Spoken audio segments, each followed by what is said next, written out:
नमस्कार, knocking-news.com में आपका स्वागत है। मैं हूं गिरिजेश वशिष्ठ। वो उसको कहते हैं फ्रीडम कॉन्वॉय और मैं कहता हूं कनाडा क्रांति। कनाडा क्रांति को लेकर ज़बरदस्त सफलता मिल रही है प्रदर्शनकारियों को और हालत ये है कि जो जनता के लोग जब संघर्ष करते हैं, अपनी ताकत दिखाते हैं तो सरकार हिल जाती है। कनाडा की सरकार भी हिल गई है। कनाडा में तो नुकसान हुआ ही हुआ है, उसका असर अमेरिका तक पहुंच गया है। अमेरिका में भी दिक्कतें शुरू हो गई हैं और इस बीच में कुछ और नए डेवलपमेंट हुए हैं, जैसे कि 2-3 दिन से अंडरग्राउंड प्रधानमंत्री बाहर आ गए हैं। क्या क्या हुआ है, क्या क्या नहीं हुआ है, कुछ नई तस्वीरें, बहुत सारी चीज़ें बताऊंगा। कहीं मत जाइए, चैनल को सब्सक्राइब कर लीजिए। कनाडा क्रांति पर आज बात करेंगे।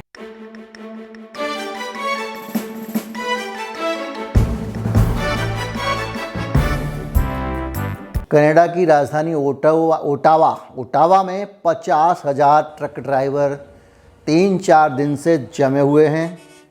तस्वीरें मैंने आपको दिखाई थी कि क्या हालत है वहाँ पर, और जाम ही जाम लगा हुआ है। उधर हालत ये हुई है कि इस जाम के कारण जो पेरिशेबल चीज़ें होती हैं, जो ताज़ा चीज़ें होती हैं, जैसे बीफ है, दूसरी तरह का मांस है, जैसे कि आपके फ्रूट्स हैं, सब्जियां हैं, उनकी सप्लाई अमेरिका के लिए बाधित हो गई है।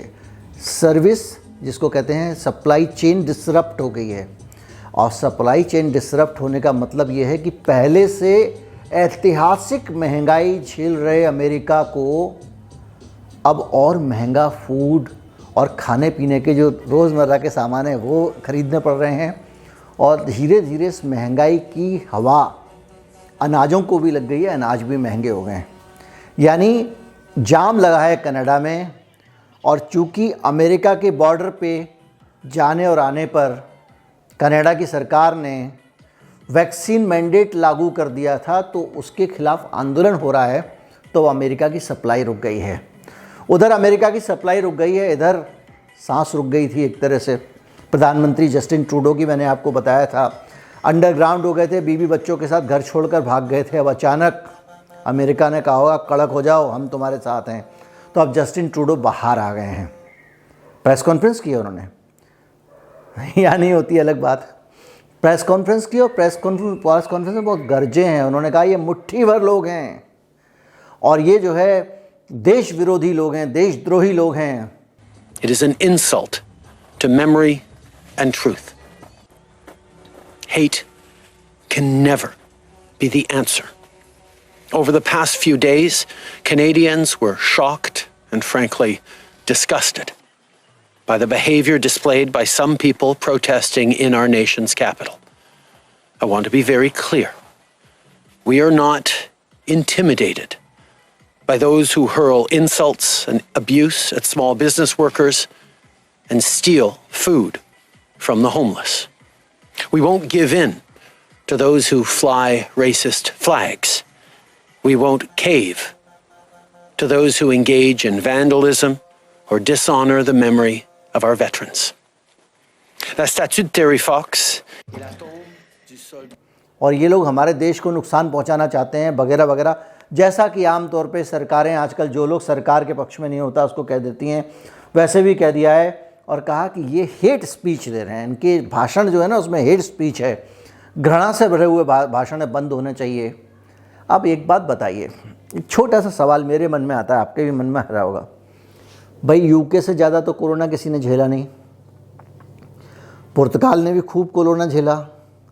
अब जब दोनों देश सारे मैंडेट्स हटा रहे हैं, मास्क हटा दिया, लॉकडाउन हटा दिया, दूसरे मैंडेट्स हटा दिए हैं, तो वो भी तो कुछ सोच के हटा रहे होंगे।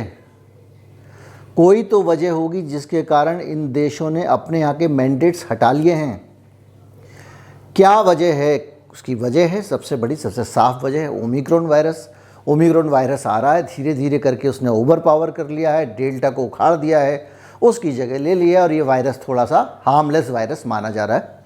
थोड़ा बहुत इससे गले की खिचखिच वगैरह होती है, इसके अलावा इसका कोई ज़्यादा नुकसान अभी तक सामने नहीं आया है। 1-2 डेथ पूरी दुनिया में ओमिक्रॉन की डेथ आई हैं, और वो कैसे आई हैं, कहाँ आई हैं, उसमें बहुत सारी चीज़ें हैं। उसमें कोमॉर्बिडिटी थी, या नहीं थी, ये सब पता नहीं चल पाया। तो ऐसी हालत में कनाडा की सरकार को ज़िद पे क्यों आना चाहिए, मेरी समझ में नहीं आ रहा है। आपके यहाँ टीकाकरण का स्तर 85% पहला डोज लगा चुके हैं, 80% के आसपास दूसरा डोज लगा चुके हैं, 40-45% के आसपास तीसरा डोज भी ले चुके हैं। तो अगर नहीं रुक रहा है कोरोना तो आपको ये समझना पड़ेगा क्या नहीं रुक रहा है, फैटल केसेस कितने हैं। अच्छा, अगर आप कोरोना के कनाडा के अगर आंकड़ों पे जाएं तो भी आप देखेंगे कि बहुत ज़्यादा ऐसी बात नहीं है। जो स्पाइक ओमिक्रॉन का सब जगह आता है, कनाडा में आया, जैसे एकदम तेज़ी से केसेस ऊपर गए वैसे भारत में केसेस ऊपर गए, जैसे तेज़ी से नीचे आए वैसे भारत में नीचे आ रहे हैं। जैसे साउथ अफ्रीका में गए थे उसका एक ही तरीका, सीधा ऊपर जाना और सीधे नीचे आना। ये सब चीज़ें जो हैं वो हो रही हैं, वो कनाडा में भी हो रही हैं। कनाडा में जो डेथ हैं उनका आंकड़ा भारत के मुकाबले तो बहुत कम है। तो ये मिला के इस तरह की स्थिति नहीं है कि आप जो है, अगर आप यूके से भी अगर तुलना करें कोरोना वायरस की, तो आपको कनाडा की स्थिति यूके से बेहतर लगेगी। उस यूके से बेहतर लगेगी जिसने अपने सारे रिस्ट्रिक्शंस उठा लिए हैं, जिसने अपनी बंदिशें हटा ली हैं। तो भाई साहब, जब एक देश जिसके यहाँ आपसे ज़्यादा बुरे हालात हैं वो भी समझ रहा है कि हालात और बुरे नहीं होंगे, आप इसको रिस्ट्रिक्शंस को खोलोगे तो लोग कम से कम नेचुरल तरीके से ओमिक्रॉन से इम्यून होंगे, जो भी साइंस है वो सब चल रहा है। लेकिन आप अड़े हुए हैं। जब आप अड़े रहेंगे, सरकार का अहंकार उसे कहीं का नहीं छोड़ता है। मैंने एक वीडियो बनाया था कि किसान आंदोलन के मामले में मोदी जी को 3 जगह समझौता करना पड़ेगा, 3 बार माफ़ी मांगनी पड़ेगी, और वो ही हुआ। आज भी किसान आंदोलन का कर्ज मोदी के ऊपर है। 2019 से पहले अगर उस कर्ज को नहीं उतारा, जो बाकी की मांगे हैं वो पूरी नहीं की, तो मुसीबत झेलेंगे।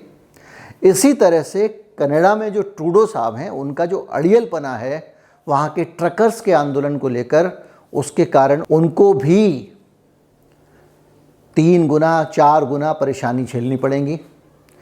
अमेरिका अलग झेल रहा है, क्योंकि अमेरिका में अब खाने पीने का सामान पहुंचना कम हो गया। पहले ही महंगाई बहुत ज़्यादा थी, पहले ही सप्लाई चेन गड़बड़ाई हुई थी। मेरा वीडियो है, आप देख लीजिएगा अमेरिका में क्या हाहाकार मचा हुआ है।